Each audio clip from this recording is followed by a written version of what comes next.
Listen to them. Children of the night. What music they make. What is up, everybody? Welcome to Pop Culture Philosophers. Welcome to a special presentation of PCP Movie Night on a Sunday night, because it is the grand finale of Horrorfest, kicked off last night with Halloween 3 Season of the Witch on Dylan's Horror Show. And tonight, we're talking about Dracula from 1931, Universal Pictures, a classic. And you know it's not a horror fest, a complete horror fest, until we cover a Universal Monsters movie classic. And we've talked about Wolfman, Creature from the Black Lagoon. We talked about Frankenstein. We talked about Bride of Frankenstein. And here we are again on this channel, because we did this 8 years ago in a really, really amateurish effort. But tonight we're doing it for real. Dracula, the English-speaking version, directed by Tod Browning and starring Bela Lugosi. All right, y'all, let's get into it. We got a great panel. We got Brooks. What's up, man? What's up? I am Brooks. I bid you welcome. We also got Jelani in the house. What is up? Blah, blah, blah. I know he never says that, but You didn't do that. He doesn't. Blah, blah. Somehow Dracula's castle has less of an echo than yours. All right, here we go. Also, we got joining us fresh from Dylan's Horror Show. It's Scarpad. What is up, my man? I don't want flies when I can have some juicy spiders, man. Exactly, right? Speaking of eating spiders, it's Dylan from Dylan's Horror Show. What is up, dude? You're muted, bro. He's speechless. He's speechless. What up, bro? What's up, man? So speaking of speechless, it's Joe. What is up, Joe? How are you doing? Quote from Dracula, 1931.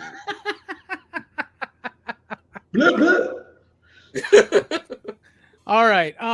We're here to talk about Dracula, one of my personal favorite movies of all time, based, of course, on one of my personal favorite novels of all time, Dracula by Bram Stoker, but really kind of more so based on the screen or the stage adaptation of Bram Stoker's Dracula, which was done by Hamilton Dean and some dude with some white sounding name. Anyway, tonight we're here to talk about Dracula by Bela Lugosi. I love this movie. Anybody that knows me, knows this channel, knows I absolutely adore Universal monster movies.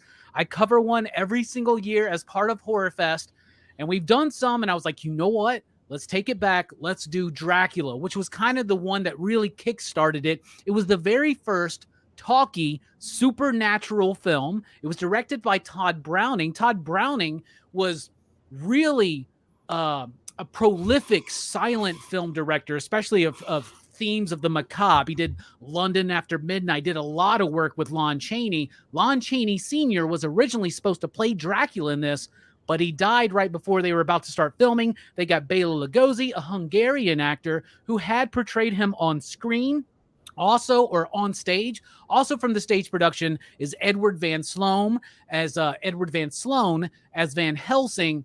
Y'all, I love this movie. I can quote this movie. I can go on and on and on. I watched this movie for the first time. I don't even know the first time I watched this movie, but I do know this.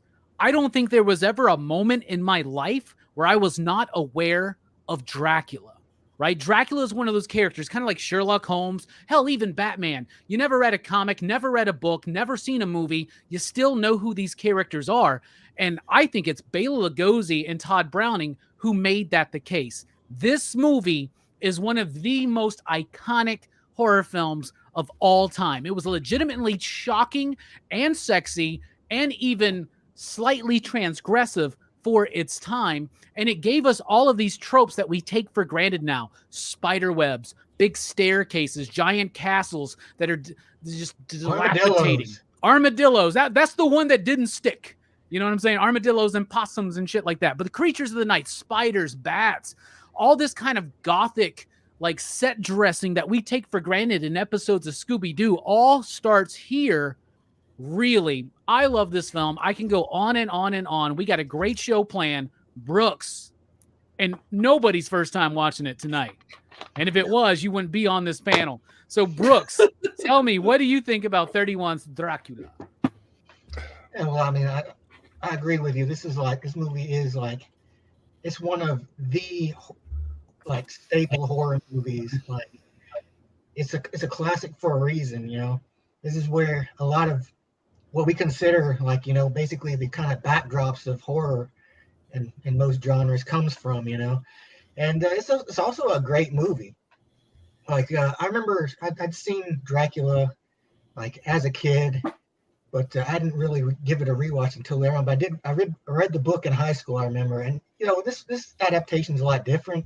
But I think that's good. You know, it's its own thing, but it does, you know, borrow a lot of beats from the book as well. But yeah, like you know, it's the performances I think though that really shine in this movie. Like everybody is just like, you know, on their A game. It feels like in this movie to me. So yeah, I like it. It's pretty good. Yeah, you like it's pretty good. Perry, you're about to get banned out of the chat. I told you this last night. If anybody comes up here talking about the Spanish version is technically superior, I'm going to get you out of here. Anyway, Jelani, not your first time watching for sure. I mean, I think this may be in double digits for most of us here. Jelani, what do you think about Dracula? Yeah, man. Well, of course, the Argento cut is a lot superior because, you know, that Goblin soundtrack. I would kill for a Goblin soundtrack Argento cut in this movie. It'd be freaking nuts, man. Just all that and just quick cuts and a lot of blood. We'd see a lot of blood. And he would take a lot of the humor out, right? Like, yeah, there'd be no humor. There'd be no funny times. Like Mina going at Harker's junk. No. Yeah, that's in the movie. Pay attention. This movie I've seen tons of times, but before I even watched this movie, I actually read a picture book of it in the library as a little kid. Like I thought you were about to do the thing. Like I actually read the book, but no, you're like, no, I read the picture book. No. You read the photo novel. When I was I got the Viewmaster version of this. Okay. Yeah, I clicked it, but it had all the pictures. Let's count Dracula. Yeah. It had the pictures from the set, and it was just a little blurb and things. But this was like when I was a little kid. So like I saw this, and I was like, they had all the books, all the little Universal Monsters books, like Mummy, Frankenstein, and Bride of Frankenstein, and Wolfman. And so I read all of those before I even saw the movies. And I always thought they were cool. I was like, oh, that's pretty cool. Okay. So when I finally watched them, like years later, I enjoyed all of them, and Dracula is no different. Dracula is amazing. It still holds up. It's beautiful filmmaking on a lot of different levels, and Bela Lugosi's performance is absolutely fantastic as that character. You have so many colorful characters in this movie, especially even down to the groundskeeper who has the gun, and he's always bantering with Renfield, and he banters with that lady. You're talking about Martin. Everyone's crazy here. Yeah. So even the performances. Sometimes I have me doubts about you. About you. You're crazy. And I was like, yeah, you're right. Like, yeah, it's crazy. There's just little fun scenes in this movie, and the exchanges between like Van Helsing and Dracula, like when they're in the room together and he's like confronting him. There's so many good scenes. It's just so many beautiful things that you could say about this movie. Of course, Frankenstein freaked me out as a kid. That's the one that, you know, it killed a kid and whatnot. And it was the first Universal horror movie I saw, but this was the next one. And it hasn't disappointed since. I really enjoyed it, and I always enjoy it. Hell yeah. What about you, Scarpad? What do you think about Bela Lugosi and Tod Browning's Dracula? Yeah, this movie really has no equal, and it has no equal in the whole Universal monster pantheon. If you watch the other monsters, if you watch Frankenstein, you watch The Mummy, you watch The Wolfman, there are movies in those series that sometimes come close to the original, and sometimes, like in the case of maybe Frankenstein, even surpass the original. But there's no movie in the Dracula franchise, if you look at the other movies that came out after this, that come even anywhere close to this movie. It stands on its own. So I think that's a testament to the movie, that the fact that the movie really operates on three different levels. It starts off in Transylvania.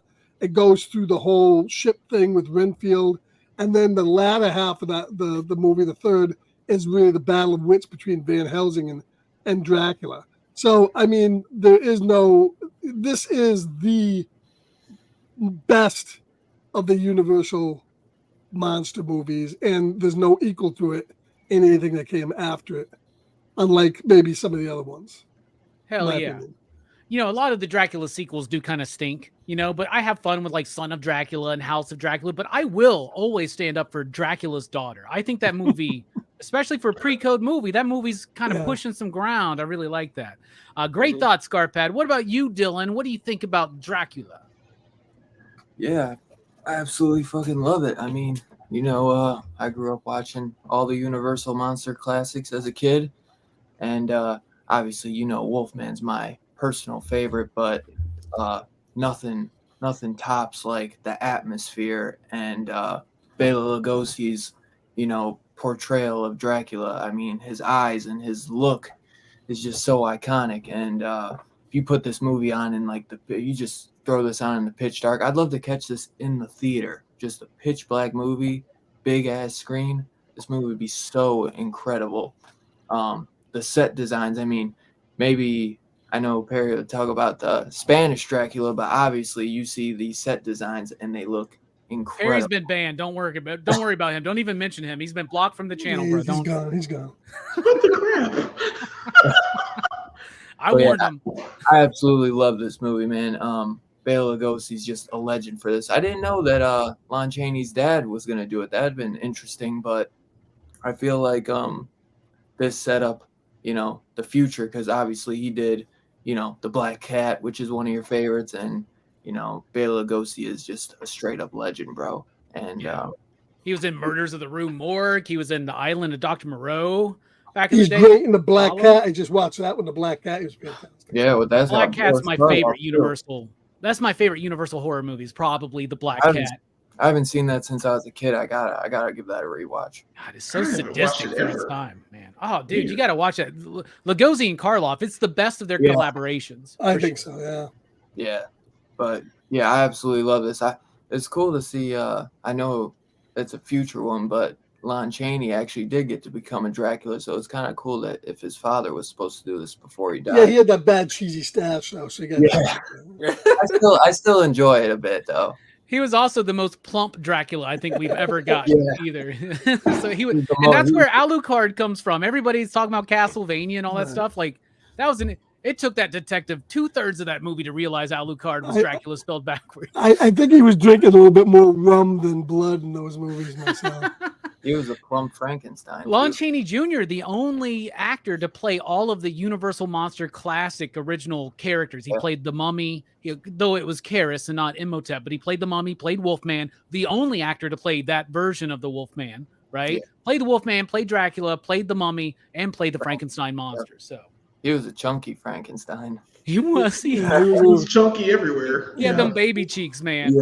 Yeah, them baby cheeks, man. You mentioned wanting to see this in theater. I never got to see this one in theater, though I did get to watch a TCM Presents one time. This is probably like 10 years ago.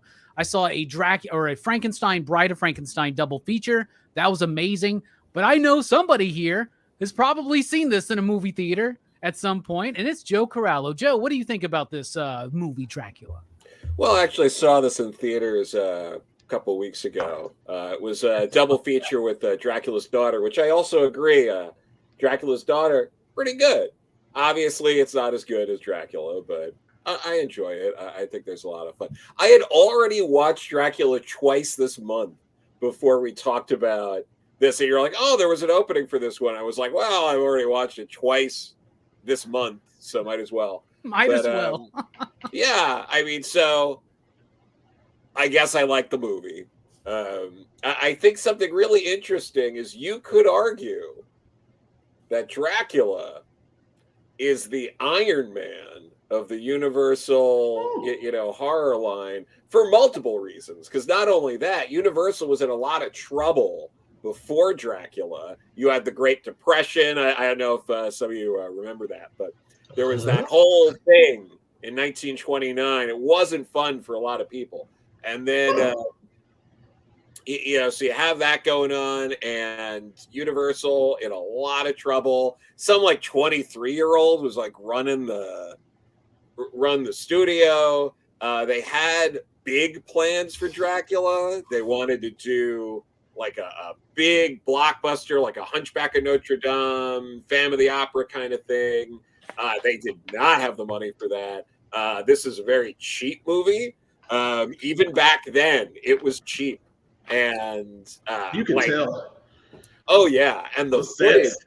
Oh yeah. Yeah, the sets. One of the most expensive looking scenes was from, on the ship, is from an older silent film that they just rehashed that footage. So yeah, like it was on the cheap Hail Mary pass, and they pulled it off. It was a massive success. They made a big profit off it for the time, and it propelled them into it created an in for horror being like the genre that Universal was going to prioritize moving forward. It is absolutely the Iron Man of Universal at the time, and I feel Disney like bought it and wrote it. yeah, exactly. So just It throw kicked off that the out. first cinematic universe in a way too. Yeah, exactly. That's why I'm glad, Joe, you mentioned the Iron Man aspect, because, and I've said this before, that's the first cinematic universe, and it takes a while to get there, right? All these movies come out on their own. And here's the thing. If anybody wants to know how to build a cinematic universe, they're always like, well, look at Marvel Phase 1. No, look at fucking Universal Monsters Phase 1, because that's what Marvel did. You know what I'm saying? They did the same thing. They gave 3 people their own movie, and then they were like, what if we cross them over? Anybody remember what the first Universal Monsters crossover was? Frankenstein and Costello Wolfman. meets Frankenstein? Oh. No, Frankenstein and Wolfman. Yeah, Yeah, Abbott okay. Costello meet Frankenstein was like the end. It was the end game. No, they were just like, let's put them in there. All right, this movie has an amazing cast. This is one of my favorite movies. It's my show. I'm going to go first with my performance highlight. Dwight Frye as Renfield is the highlight of this movie to me. We can go on and on for days about Helen Chandler, even David Manners, who's also in The Black Cat, right? We could go on about Edward Van Sloan as Van Helsing and how he's the best Van Helsing we've ever gotten, bar none. Anthony Hopkins, eat your heart out. We nailed it already with Edward Van Sloan, right? He's also in The Mummy, which is basically the same movie, but in like with an Egyptian motif instead of vampires. And I love The Mummy. But Dwight Frye as Renfield. And you see Dwight Frye in all of the Frankenstein movies. He's the one who plays Fritz in the first Frankenstein movie. And he's got a character in pretty much every Frankenstein movie. Renfield. Holy cow, he captures the damn thing, right? And if you got the chance to check out the James Tynion, Martin Simmons Universal Monsters Dracula book that came out this week, which was the pick of the week, one of my favorites. Oh, you got the sketch cover, bro. Who you gonna get the sketch on that, Joe? I'm thinking about it. I got to think long and hard on that, because I want it to be gorgeous. Yeah, man. I got a Becky Cloonan illustrated Dracula. So, like, she might be one to check in. I also got a Ben Templesmith illustrated Dracula that's really dope. Ben Templesmith's a good call on that. Yeah, dude, and that book has got some great art in it. Where was I? Dwight Frye, though. This is such an amazing performance. How do you outshine Bela Lugosi as Dracula? He outshines the main character of the movie, and he's even the reason why I go, Tom Waits was okay. No, I should be like Tom Waits as Renfield. Like, that's amazing. That's should be one of the best performances of Renfield. But no, not with Dwight Frye. He kills it. And he's way better than the dude in the Hammer film, Horror of Dracula, right? But he makes it work. I absolutely love him. That Martin Simmons and the way he portrays that character in that new comic book blows my mind. And it really captures this very authentic, it's a very authentic and real feeling insanity that Dwight Frye brings to this role, and a performance of a lifetime, and a performance among many other great performances that stands out for me. What about you, Brooks? What's a performance you want to highlight? Well, Dwight Frye was my first pick, of course. He's great. But other than that, I was like, as long as I don't have to get stuck with Mina, I'll be fine. So I'll take the second best, I think, of Dracula himself. Because Lugosi's performance, is it is a big part of this movie. And you know, Lugosi's stamp on Dracula is kind of just, this is where it all begins. This is when we were growing up, as kids who'd never actually like maybe even seen the movie or even read the book or anything like that. That was what we thought of Dracula, the slick back black hair, the widow's peak, and Lugosi is really great in this movie, man. Like the way he delivers his lines, like I love the way he's creepy, but he's kind of smooth at the same time. Like he has some really great lines. Like I never drink wine. You're a wise man, Van Helsing. Like it's so great, It's like probably one of the best performances, I think, like at least of this era. So yeah, I did it. I took the main man.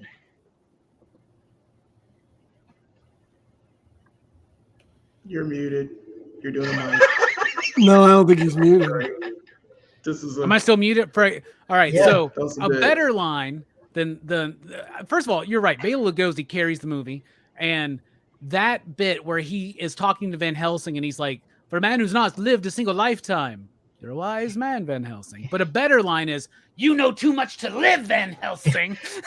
when Van Helsing shows him the mirror and the way he slaps it out of his hand, dude. Oh, It's and so then great. he stares at him and then he composes himself, bro. Yeah, it's Like, like, oh my he's like, God. oh man, he's like embarrassed that he lost his shit in front of this dude. Yeah, no shit. We've all been there, right? Sometimes you just have one too many on a movie night or a Festivus, right, Jelani? Speaking of Jelani and Festivus, and Jelani, what's the performance you want to highlight, man? You're worth it, man. You're worth it, bruh. If I hear one more fucking person, by the way, talk about the Spanish version out there, you're all banned, man. It's just what's gonna happen. I gotta watch it. It sounds like it's superior. I guess my choice would be well, since you took Dwight Fryer, and that was my main guy, because that's the best scene in the movie. That's Like a really good. That's a really good freaking impersonation, insane, man. dude. That's good. And he's just nuts after this. I would love to watch that Demeter movie with Dwight Frye, and he'll just like lose it the entire movie. That would have been great. But they had to save money. So you know what? I'll just bite the bullet and fall on the grenade, because other people can pick the other characters. Why not? I'll pick Nina Murray. Why not? Helen Chandler. Yep. She's very aloof in her performance. She's just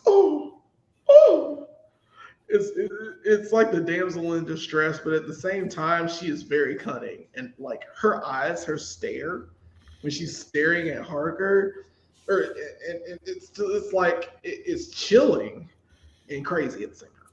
But she's looking at him and she's sitting there and she just goes after him. And it's like the creepiest thing. I'm like, yeah, you need to get back. Get back. It's all right. But she's just, I don't know what it is about her character, but it's something that's like, she's a damsel in distress, but she can also carry herself in a lot of different parts. And they made her like the scared, skittish girl at the same time. But she knows how to handle it. She was very good at that. I was going to pick my third favorite choice, but I'm going to let you guys do that. Well, I will tell you this. I do think that she has a little bit more gumption and a little bit more, like, I don't know, a little bit more like to do and a little bit more character than David Manners as Jonathan Harker, who just like, watch out. He's just that bat will get in your hair. What's that across the field? It's a wolf. No shit, bruh. It's a vampire. It's Dracula. They're telling you this right now. Pay attention. Anyway, that's a great pick, dude. And you're right, dude. That scene when she's like leering at Jonathan and like comes in, and then Dr. Seward's like, "Oh, Mina, no." I fucking love it. She's trying to get at him. You can tell. Yeah, that's the look I like in my women's eyes, and I like the White Fries look in my men's eyes. Anyway, what about you, Scarpad? What do you think? What's a performance you want to highlight? Well, without doubt, your pick is the best. But since you picked it, I'll go somebody different. I'll go to Van Helsing. I think the whole back half of the movie really depends on his battle of wits with Dracula and himself. So if that character wasn't good, because Dracula does disappear for large portions of this movie, and you're left with him. So he's really good, and I love the scene where Dracula is trying to hypnotize him, but his will's too strong. But he almost gets hypnotized, and then when he comes back with the cross. So I'm gonna pick him because he really, the whole back half of the movie depends on him. Hart, I thought, was probably the weakest character in the movie. I've seen him portrayed in other movies a lot better than he was here. Even Keanu Reeves. Yeah, Keanu Reeves. I know. My dear. When Keanu Reeves can beat you, you're fucked, man. I'm sorry. Yeah. So In this bloody fog. In this bloody fog. Damn, Keanu. I'm definitely giving it to him as Van Helsing. Edward Van Sloan brings this like weight to this performance, and that moment when him and Dracula's like, "Come here," right? And he's like doing that thing. By the way, a quick little thing. Everybody there's this misconception that Bela Lugosi learned all of his dialogue for this movie phonetically because he didn't speak English. No. That was on stage. By this point, he already knew some of English, but that was why it sounds so weird, because he learned it phonetically at first. His delivery, it has influenced and affected every Dracula performance in reading ever since. That's crazy to think about. Dylan, what's the performance you want to highlight? I mean, they all got picked basically. So, I mean, Pretty much. Joan standing as the maid was great. Yeah. Obviously, Dracula's got to be. If it's not Renfield, it's Dracula for sure. I mean, Bela Lugosi's just a fucking legend for this, man. I absolutely love him. His eyes, him walking around with the smoky, atmosphere in the top hat around London. He's such a predator in this.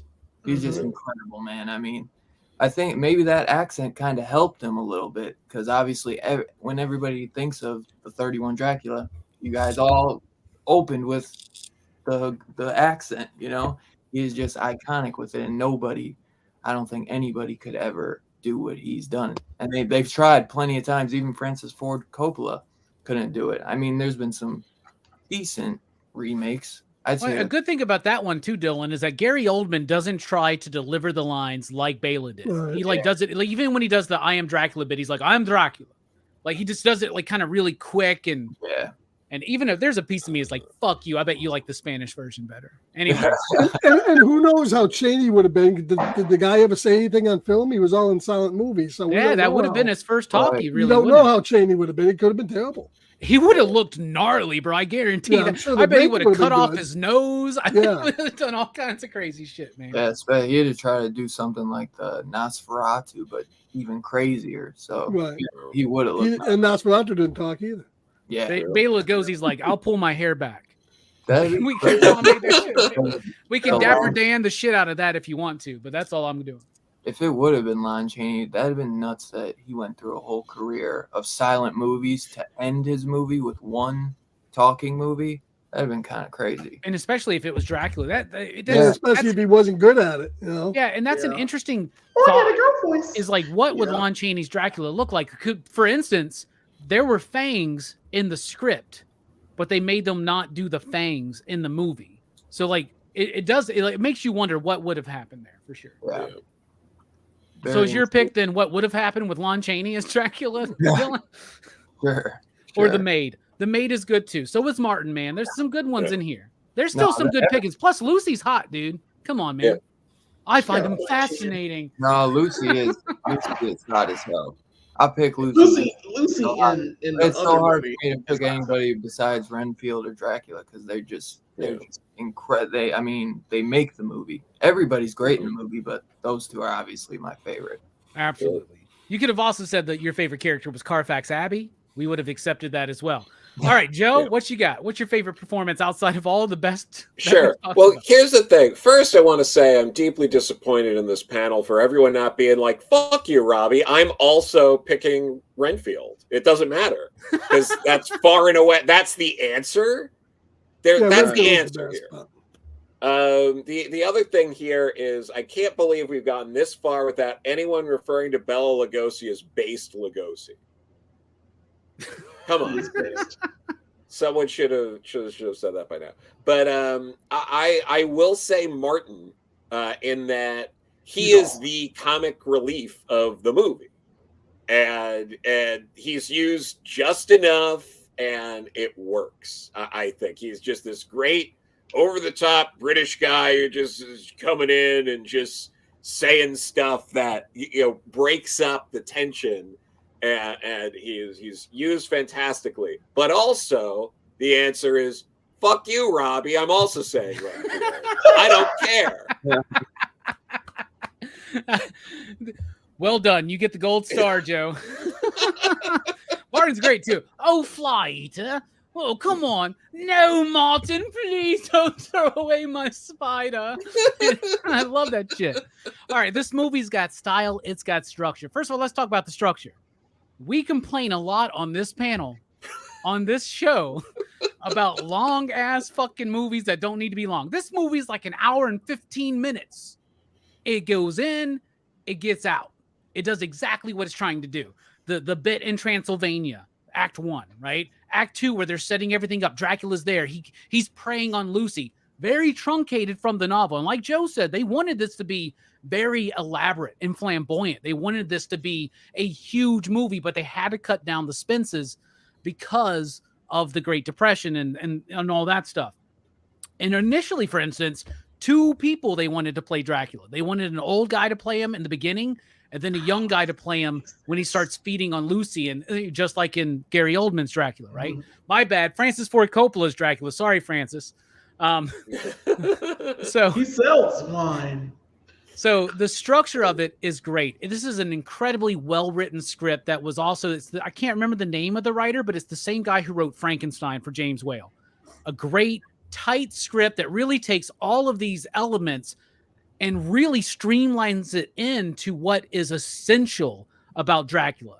And one of the best decisions as far as an adaptation goes is taking the Jonathan Harker character and making him something else, letting Renfield be the character that goes to visit Dracula in Act 1, because otherwise Renfield would have been cut out of this movie, but he's essential, way more essential actually than Jonathan Harker to the story. So I love the structure, the style. The cinematographer of this film is Karl Freund. A lot of people say he co-directed this film. Tod Browning was uncomfortable with talking movies. He was uncomfortable with moving the camera. He's used to doing silent film. Also, by the way, he did Freaks. That's another big movie from Tod Browning that I think is absolutely great. But he had this thing about the macabre, and it works. But Karl Freund knew German expressionism, right? And that's where we're getting those shadows. That's where we're getting some of the camera movement. Now, I know Dracula gets criticized all the time.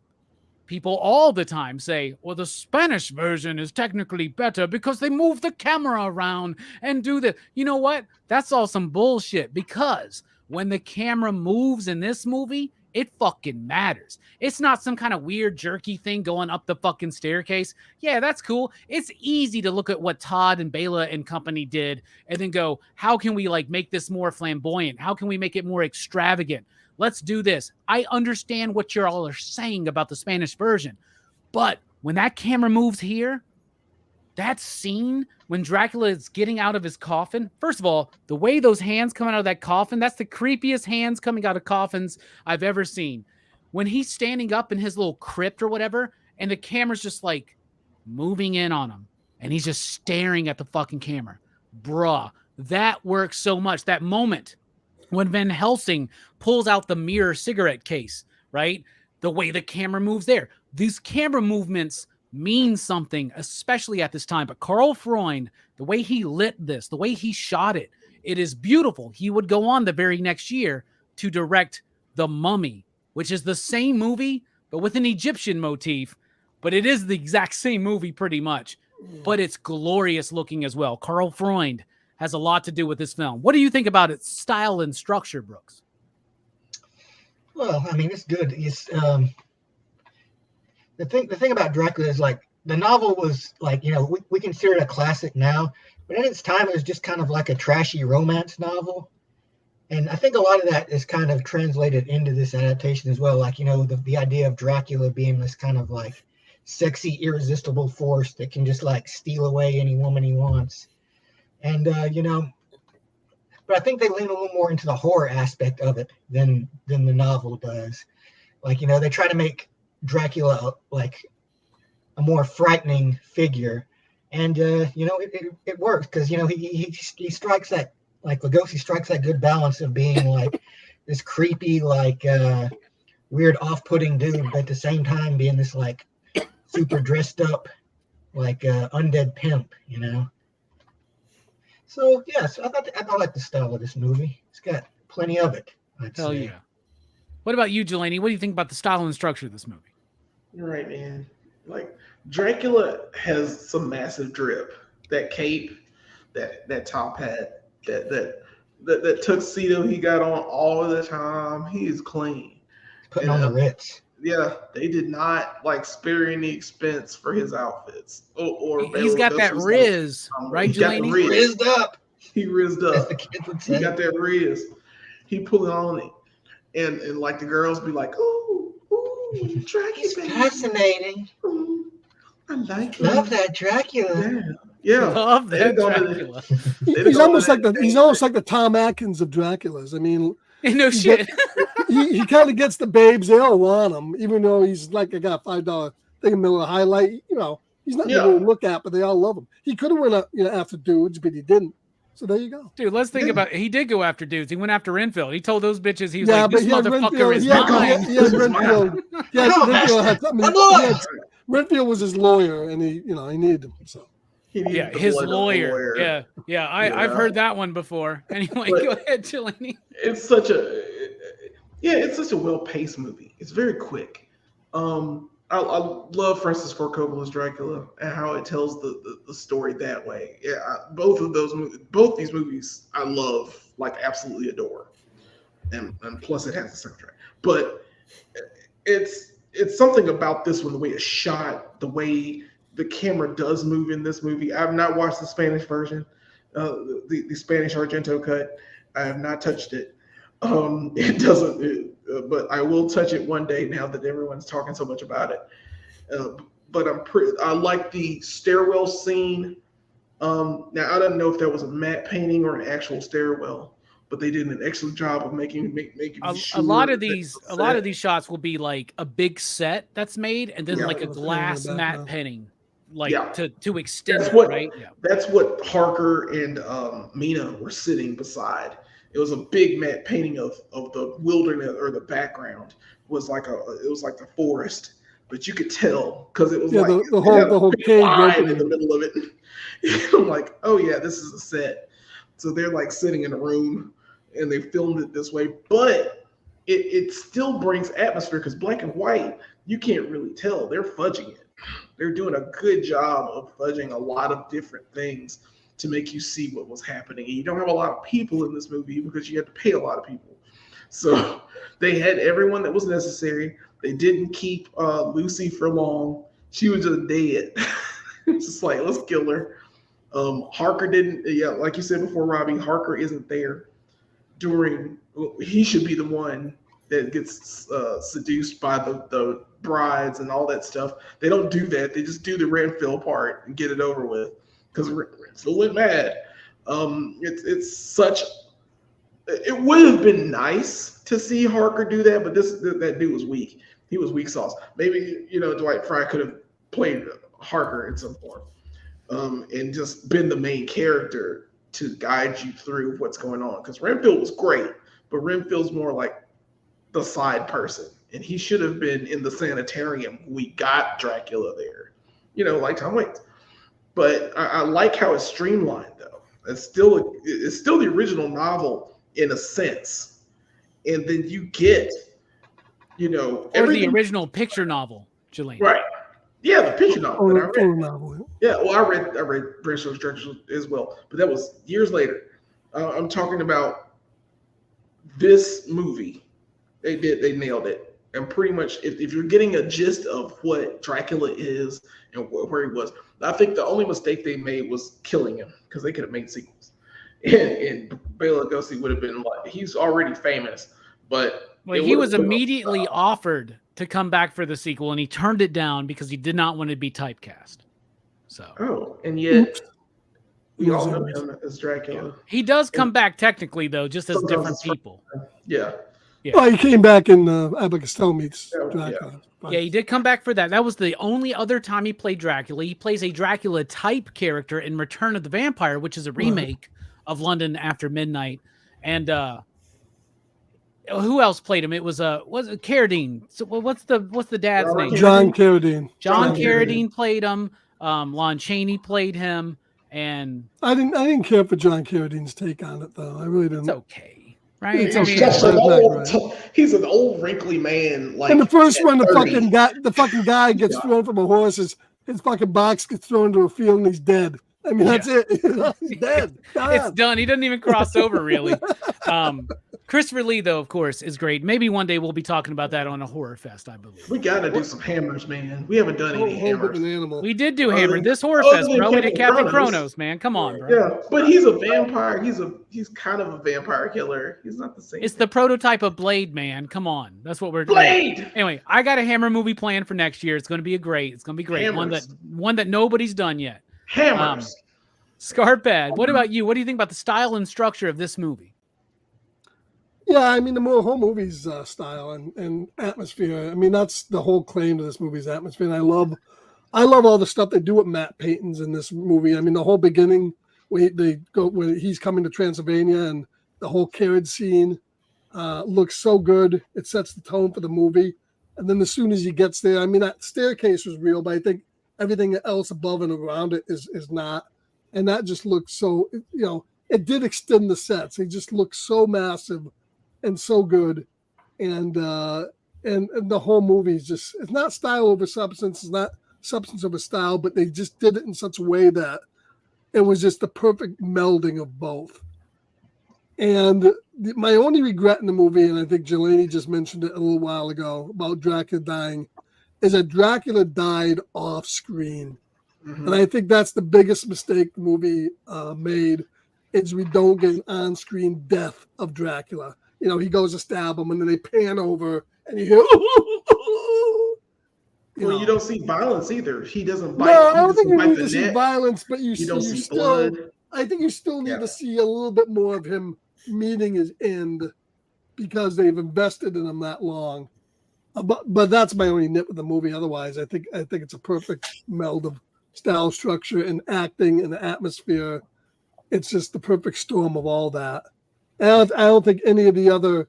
I mean, I think some of the Frankenstein stuff comes pretty close, and the Wolfman I think is pretty close. But I think this one is the tops for that. Nice. And I want to thank Slasher Fred out there for correcting me. It's Mark of the Vampire, where it's the remake of London After Midnight, not Return of the Vampire. It's a different film altogether. I was just going to ask you, what did you say the remake was? Because I thought it was. It's Mark of the Vampire. That's what I said the whole time, bro. I'm gaslighting you, Dylan. Anyway, moving on. What do you think about the style and structure, Dylan? Yeah, I mean, I mentioned it earlier. I think it's absolutely incredible. I love the cinematography on this movie. Love that. The look, the style. I mean, it's what makes this movie one of the best, man.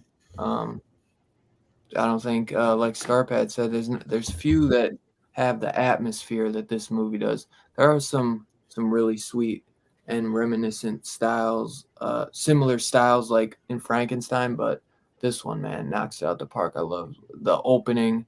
I'd like to see it. Possums are so fucking creepy to me that when they do that, like in the little underground cave or whatever, and they're showing all the coffins and the little possums like in the corners, that shit creeps me out, man. I wouldn't have minded if those stuck a little more, because possums are weird as shit. You just reminded me gross, of something. man. They're like gigantic rats. Exactly.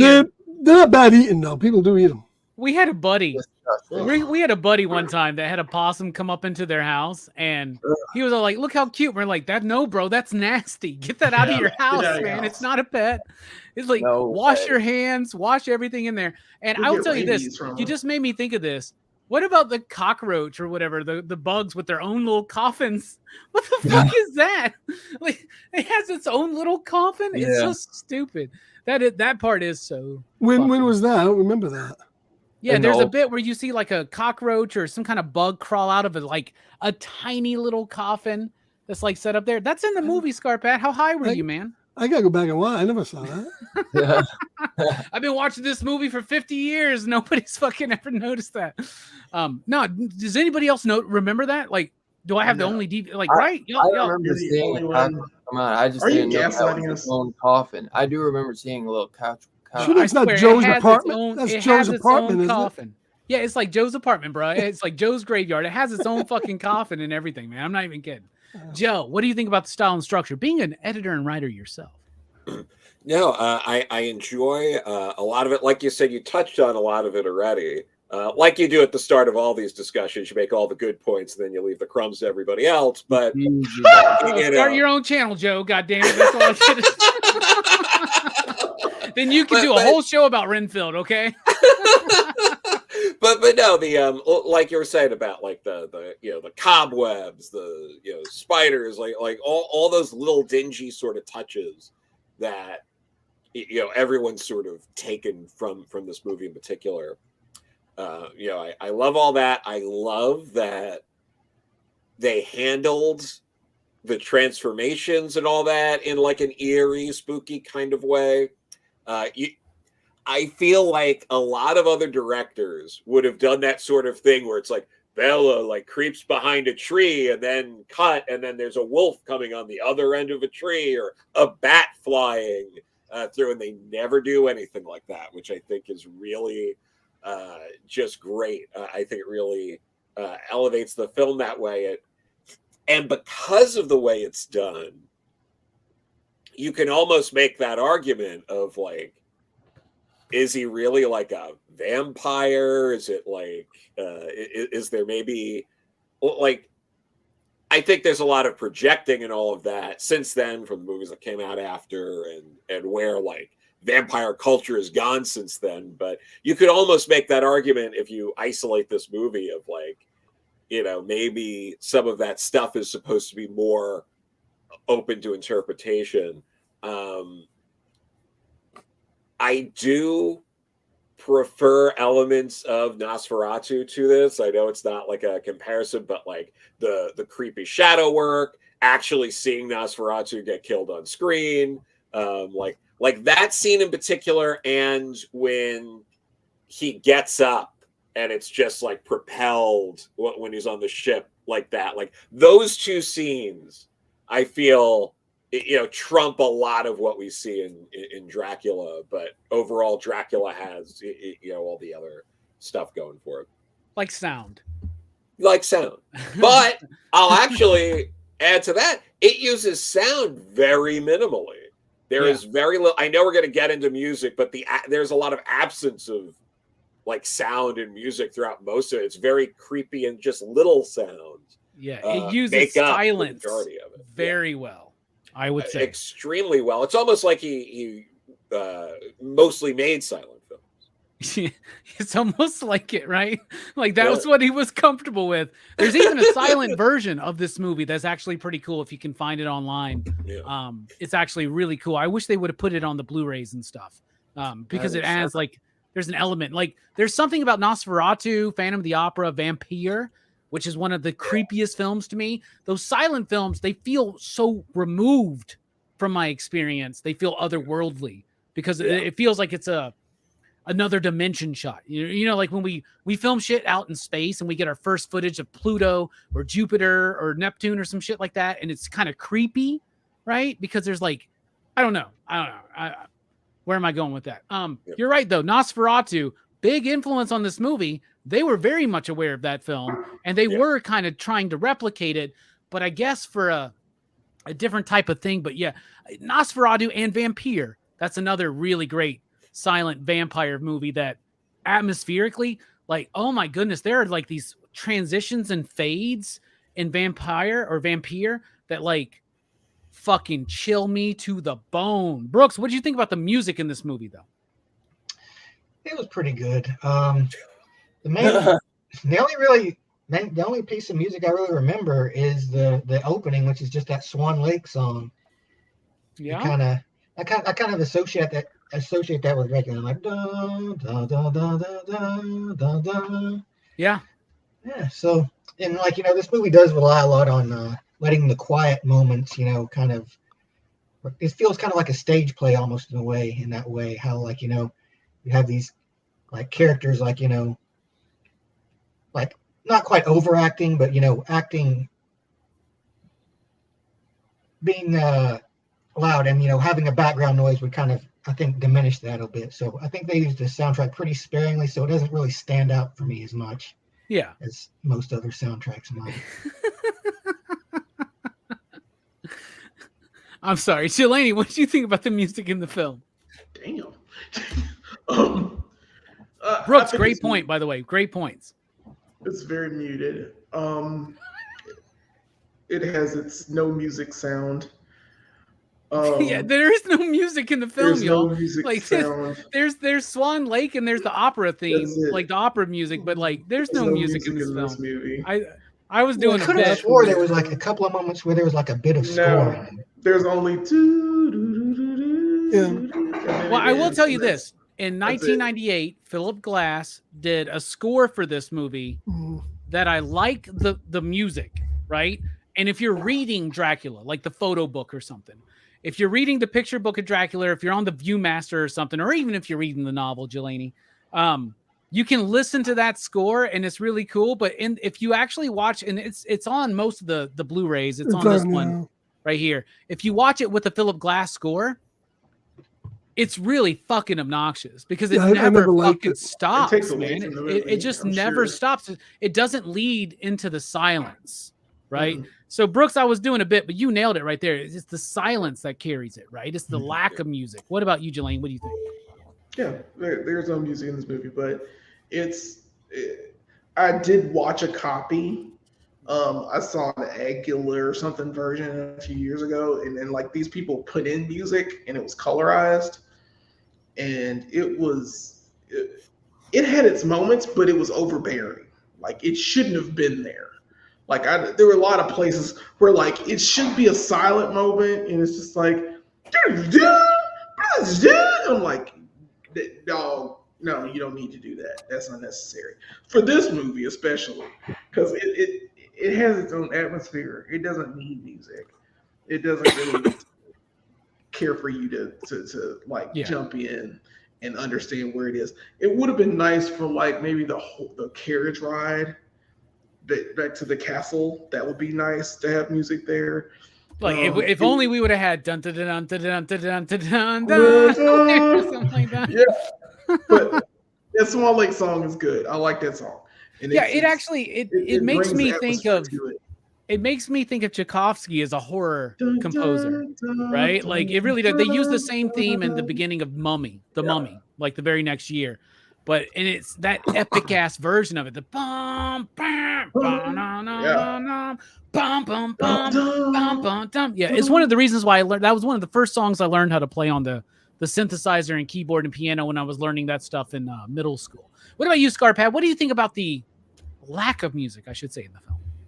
Yeah, I think what was in it is the perfect balance. I don't think it needed any more, any less. And what they used a lot of the like movies that were of the silent era or just that era. Well, you can see it like when you watch a it lot now, of classical and you still hear the sound of like almost like a record player, right? Where it's just like that, like kind of like crackling, staticky kind of silence. And back then they used the same. Like if you watch like westerns, like every friggin' western, all they ever played was Blue Skies for some reason. It was like Blue Skies was the only song they had back then in that era. So that's the same thing with this movie. They used what was known and popular at that time, but it fit. As I said, if it was any more, it would have been distracting. So Scarpad, being a big Universal horror monster fan like I am, you are familiar with the Philip Glass work. You said you didn't really like it. What do you think about that as an experience with the movie? It's something you might watch once, but I think it tracks in the movie. I'm not quite sure why they did that. They did that. That goes back all the way to the first DVD pressing of this movie when it first came out in DVD, and I'm not sure why they felt it needed that. I can understand why they might do something like that in a silent movie because it's silent, and it would add. And of course, all silent movies had live scores played when they were being shown in the theater, so I can understand why they would do that. I'm not sure what their thoughts were when they did it for Dracula, though. I mean, 1998 is when they first did it. It's like it's like 1997 was the 100th year anniversary of the novel. And I remember it because it first released on the VHS. There was I got the clamshell Dracula release. Did they put the Philip Glass on that though? Yeah, and the Philip Glass was on it because I remember when I bought that. Yeah, on the VHS. I bought that and I played it and I was like, oh, I don't like this. And I didn't have the one that's part of that like big box set that they did or the individual releases they did a few years before. But like, I remember having this VHS of just the Philip Glass. I was so pissed. And when Van Helsing came out, thank God we finally got the DVD where it was a toggle option. Right. Yeah. VHS it was on and that's it. Exactly. And so I was like, I need another copy of Dracula on VHS. What about you, Dylan? What do you think about the absence of music? And are you familiar with the Philip Glass score? I don't think I'm so familiar with the Philip Glass score. I'll have to look into that. I've always enjoyed the score though, especially like the opening for the movie. I like Brooks said though, I do enjoy the moments of silence because it gives it that eerie and creepiness. But I think the score is fantastic for the points that we do get it, especially that opening though. I always love that opening. Just kind of gets me in the mood once you turn the lights off and just pop it on and you see those classic openings, with the title card. Yeah, I think it's great, man. I'll have to check out what you said. Philip. It's on the disc. You just have to toggle the audio options. That's all. The Spanish version's on here too. So. Yeah, I got the Spanish version, so I guess I just never noticed it. I've watched all the special features. Let's see. It's probably got to go to setup for that. Yeah, you have to go to your music and where you would set the audio commentary, you'd set that alternative sound. Okay. All right, Joe. What do you think about the lack of music in this film? Glass. Okay, I got you. I love it. No, I think it's great. I think it does a perfect job. It really helps you focus, I think. So I don't know if there's that much more to say on this. It's the lack of music in it, but it does help you focus. I think it adds a lot to the eeriness of the movie. Yeah, everyone covered this. I think it adds attention as well. Yeah. Right? Like it adds attention where the fact that there's not music in certain scenes makes you go like, yo, I'm uncomfortable. Like, I don't want to be walking up to this motherfucker staring at me like, or whatever. All right. Yeah. Brooks, this movie, the novel, the story of Dracula has a lot of themes, but what are you picking up from this movie, man? What's it mean to you? What's it saying? Well, I think this movie is like, and a lot of the vampire mythos has kind of been mixed up in this idea of like, the idea of the wealthy elites that just prey on anybody below them.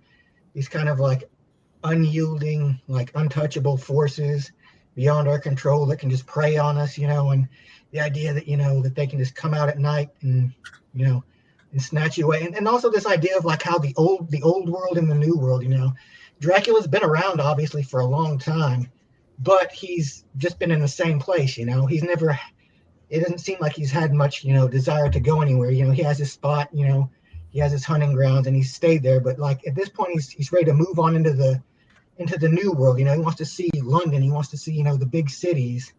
And, the fact that he is, such an archaic symbol of like bygone times is kind of his way to get back into it. Because, people don't believe in vampires anymore, that old world stuff has kind of been pushed aside to the point where, only like somebody nutty like Van Helsing would even like think to have studied up on this kind of things.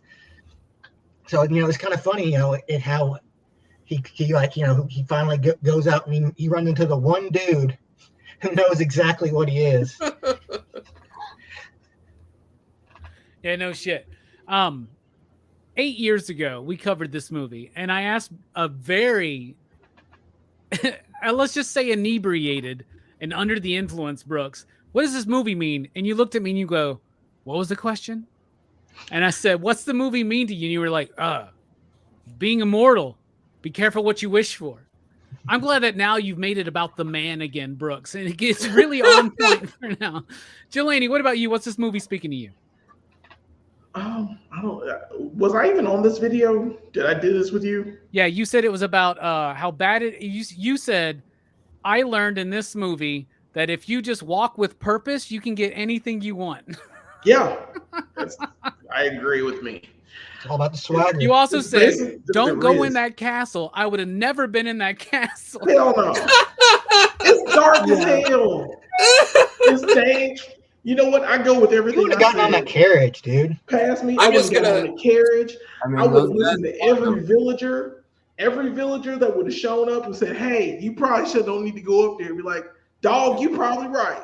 And I've been gone. I've been like, I wouldn't have got this far to Transylvania. I wouldn't have got that far. It'd be like, you need. You would have to been to like, Transylvania." "Don't go to the Borgo Pass." Well, fuck. What has the best meat in 3 here, man? Yeah, we're gonna leave it alone. But yeah, if you do walk with purpose, you can get whatever you want. You gotta have that Riz. You gotta walk that Riz. And Dracula had that Riz and came in with a swagger that you've never seen and walked in the streets. And it's something about, it's kind of, Brooks, you're right. It's kind of predatory. He's an apex predator. Oh, yeah. Where in the land of the elites, he is their king. The problem is he showed his hand too soon. I wouldn't have done that. I wouldn't have slowly got Mina. I'd have got Mina. Now that You you know have what I'm saying? learned what you have learned. You must learn what you must unlearn what you've learned. But I just taste I'd have got Lucy. I'd have got Mhm. Lucy, and then I got Mina, and then get me a third wife, and then have me a Carfax Abbey. But I would have renovated it. I got a Renfield to help me out and broker some stuff. You know, I would have made him mad. I would have helped him. You know, help me get some interior decorators, make the place look nice, soup it up nice so you can bring people in, and then you just slowly like take people away, and they're like, "Oh my God, what happened to Sally?" You know, Sally was here a second ago. Or, Sally, you know, Sally. Sally. Was You know, Bob she's there gone. too? Yeah, Bob? Bob. You're giving a lot of thought to your vampire abode. Is there something we Hell should know yeah. about? You gotta have that drip, son. You gotta drip and Riz. It's all about drip and Riz. I learned these kid languages, and I'm gonna run with them. And it's true. All of it's true.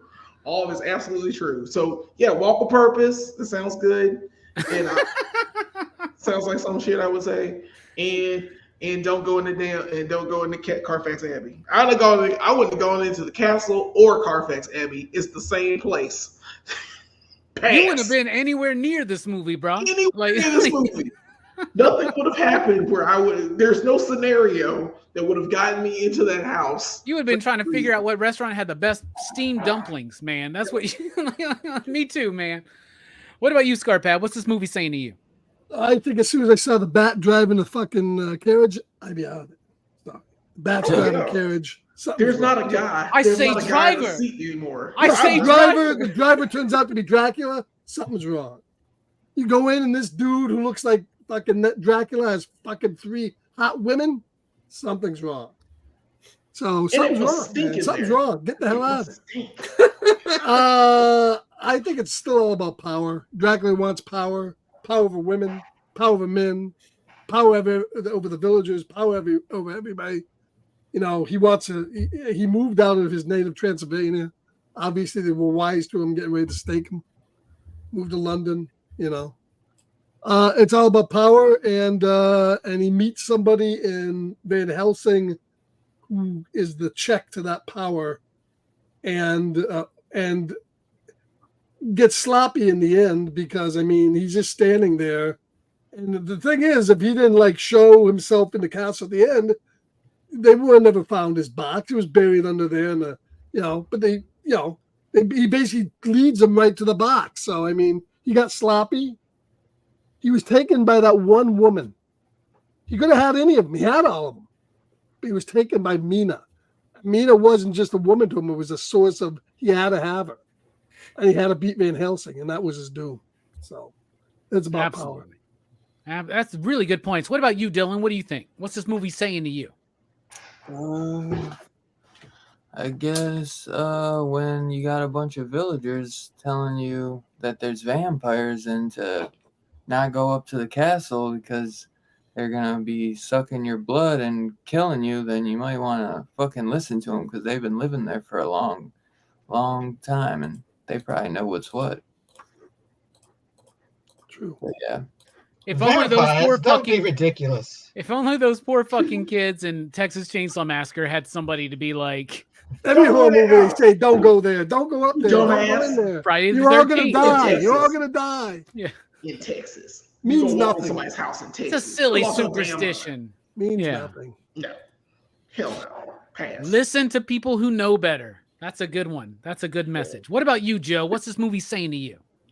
Well, the movie, like the novel, is an expression of the angst and stress and like existential dread that people in England were feeling at the time due to an influx of immigrants.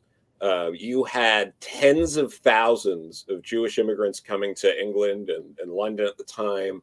The British Empire by the late 1800s was majority Muslim and not Christian. And there were people having like freaking out about that.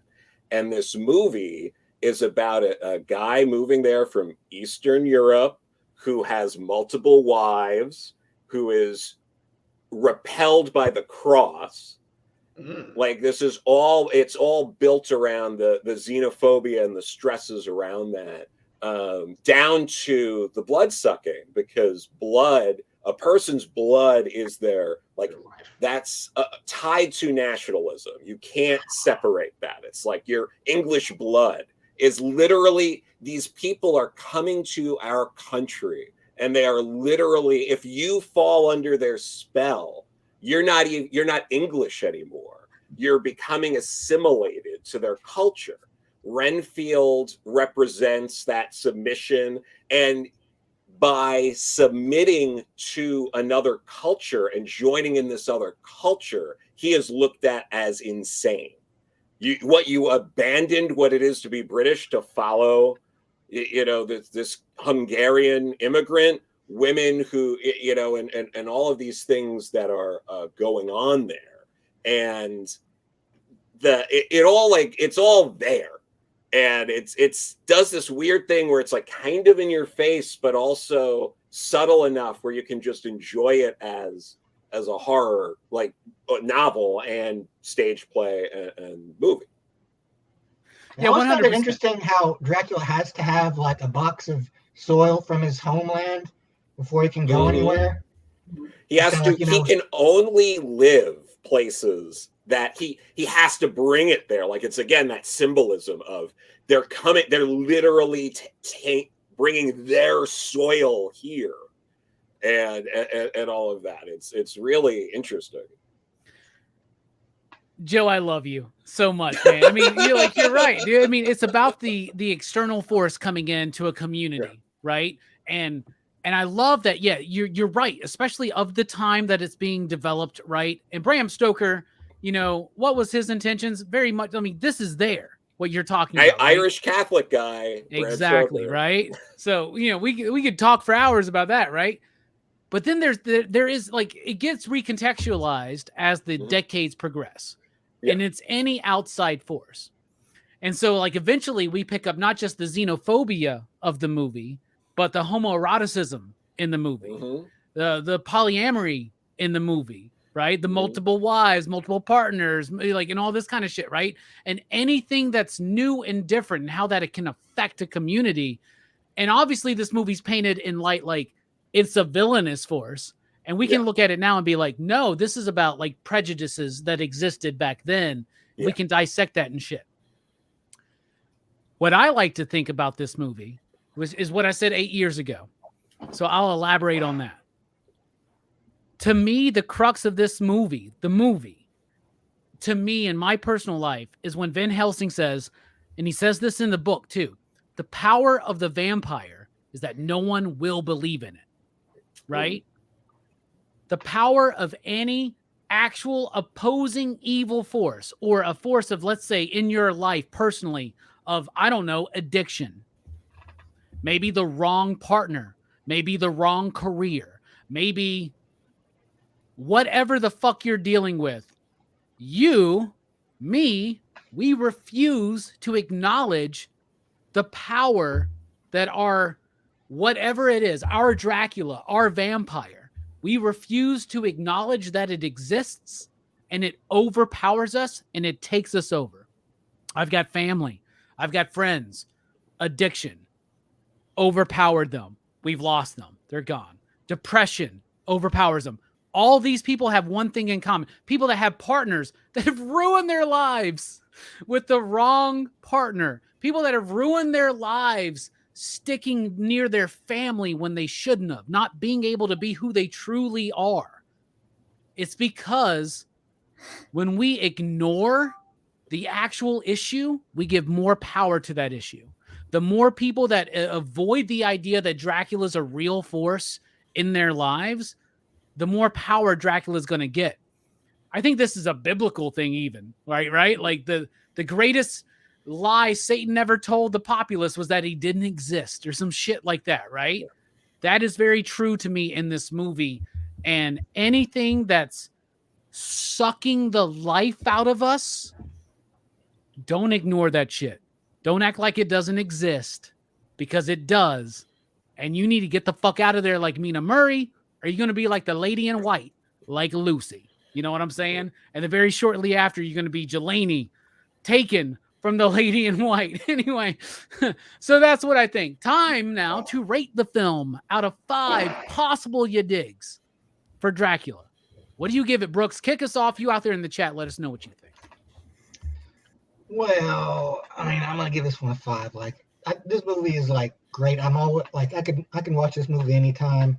Like, I'm particularly around this time, Halloween time. But it's a great movie, and one of the great things about it is how like its flaws over time have become part of its charm.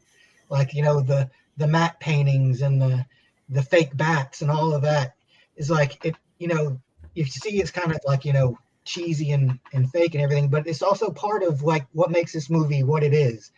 It's a movie that's it's just timeless, just a timeless film. That's why I give it a 5. Damn, you gave a perfect score last week, a perfect score this week. Hell yeah, this is the greatest horror fest of all time. Jelani, keep it going. What do you think? Good movies, I'll give them good scores.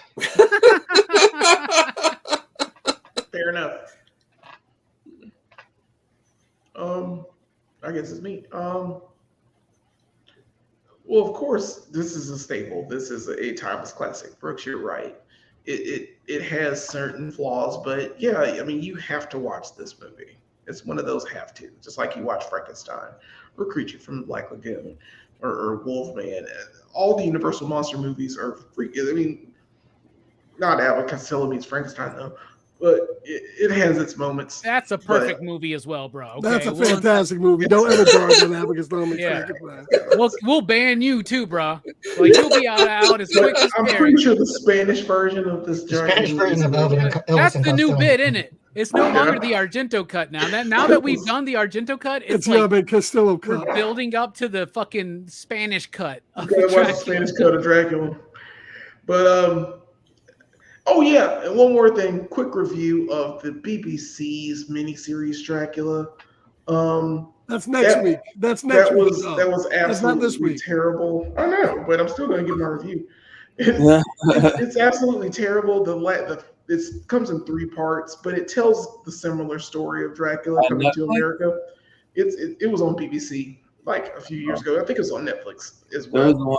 It's the Stephen Moffat one, right? I like the first 2 parts. Except for the 3rd part, which is absolutely horrible. The 3rd part is trash.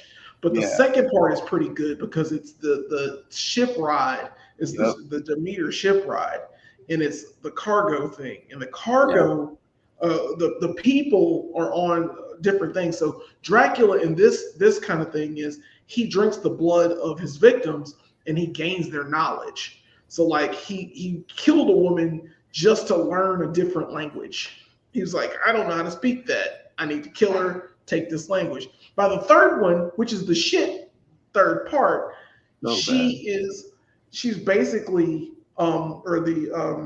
Dracula is in modern times. Like he wakes up, the ship sinks, he wakes up in modern times. It's shit, man. It's horrible.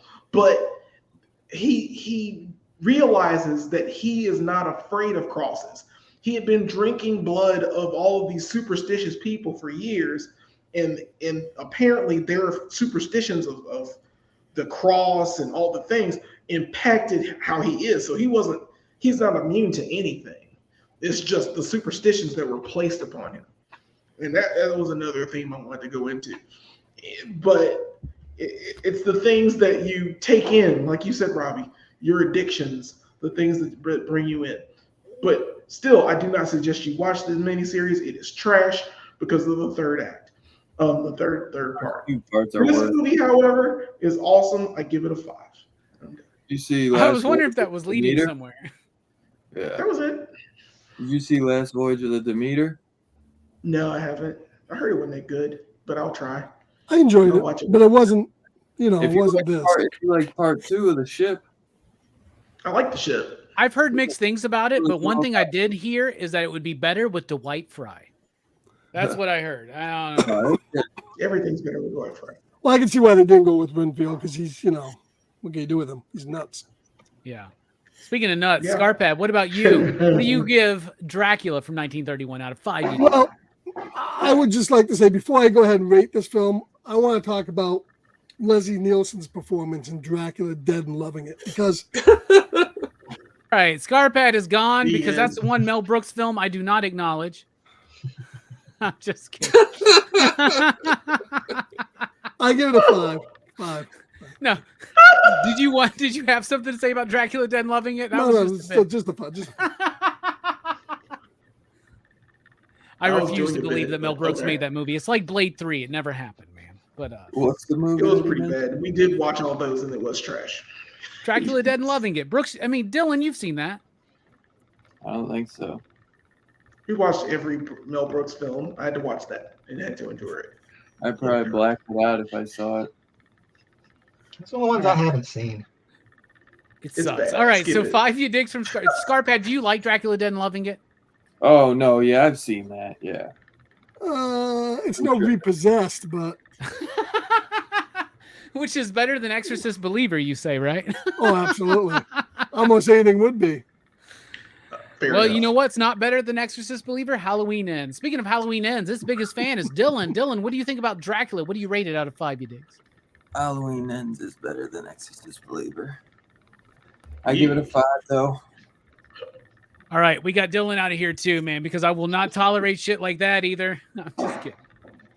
Next time you You're bring so up intolerant these days. I'm gonna be kicking you out. I'll just leave. Yeah, you don't even need to kick me out. I'm just gone. I'm just kidding, man. No, I know. So a 5 you digs. Yes, sir.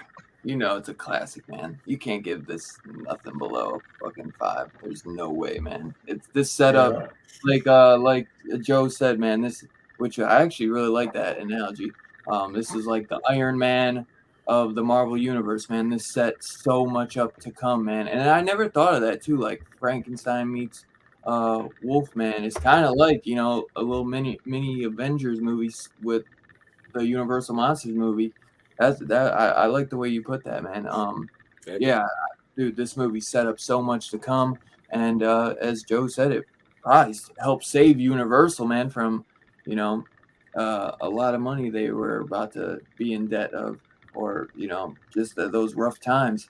But yeah, Bela Lugosi, incredible. Renfield, no, I don't think there's ever been somebody to play Renfield as good.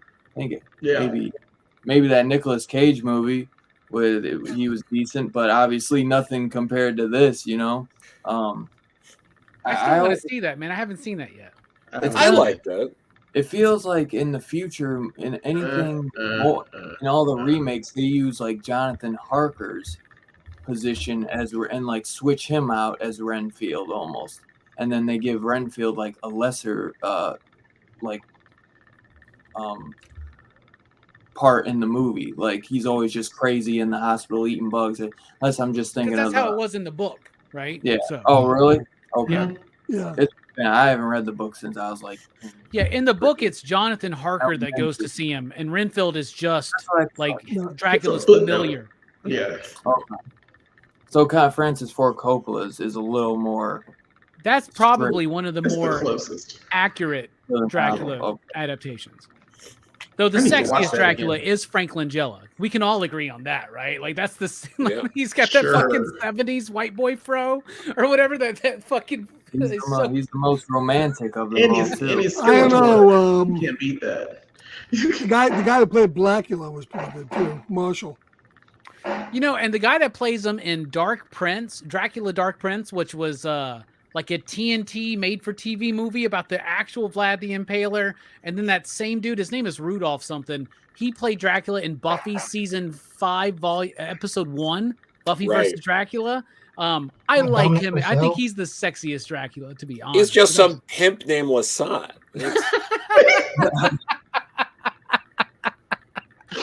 all right, 5s across the board so far. Joe, what about you? What do you rate Dracula? 5 you digs. Nuff said. All right, well put. For me, I'm going 5 as well. It's one of my favorite movies of all time. I think it's a damn classic. I think it's like horror movies owe a lot of their identity to this film, and it's absolutely amazing. Bela Lugosi, Dwight Fry, hell, even Helen Chandler and David Manners are great in this movie. Edward Van Sloan is great, and fuck, even the dude that plays Dr. Seward. Oh, Mina, no. Anyway, but it's great, and one of my favorite things about this movie, too, is like a lot of these movies from the 30s, the answer to everything is some brandy and a cigarette. You know, and I think we could take a lot from that. Brooks, thank you for being here. Any final thoughts tonight on Dracula? Well, I was gonna like throw out a quote, but I don't want to like, steal one from anybody else. I've been a bit too dickish lately. As I've been moved up in the pecking order, so I will just bid you all adieu. Good night. All right, Jelani, any final thoughts? Blah, blah, blah, blah, blah. I'm regretting it now. I should have taken Yeah. one. You should have taken your time. Yeah. I Yeah, don't know why you should've. didn't. Yeah. Scarpet, thank you so much for joining us tonight. It's always an honor, man. Any final thoughts? None whatsoever. All right, Dylan, my man. Any final thoughts? Great review, man. Always love doing a Universal Monster movie with you. And I know this is one of your favorites, so glad to be on here with you, brother. Hell yeah. It's probably the movie I've watched the most. It's between Really? this and Dazed and Confused. One of those movies That's a great movie. is I the love movie it. that I've Shaped watched the most in my life. Like It's one of my favorite movies. Dracula and Dazed and Confused. Oh, by the way, everybody, PCP average of 5. Yeah. Yeah. Like Perfect. if nobody figured that out. But, Yeah. Yeah. I mean, it's almost Joe. sick. thank you for filling in for Mike tonight and jumping in last minute for us since you had already seen this movie twice this season. Yeah. Any final thoughts, man? What's coming up? It's even better on the big screen. I'm jealous. You motherfucker. All right.